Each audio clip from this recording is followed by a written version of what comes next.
God's righteousness cannot be attained or achieved.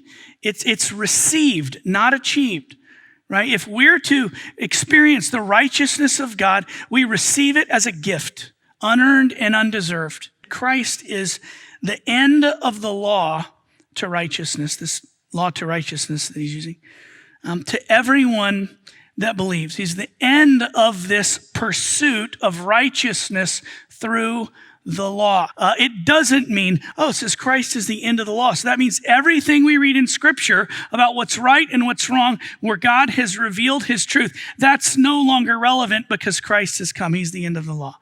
And usually we say that means I can do whatever I want and justify it. Say, I'm not under the law, I'm under grace.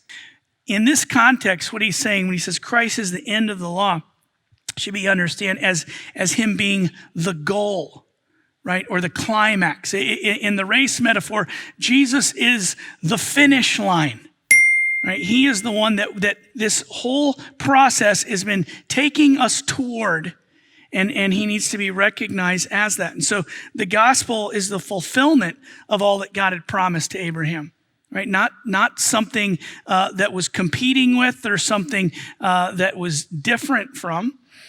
And the pursuit of righteousness was intended to end with him. And so they were still, in essence, Paul says, running a race that ended with Jesus. But if you could just imagine whatever race you're running, like you get to the end and for some reason you're focused on something else and you keep going and going and going and you've missed it. It's over.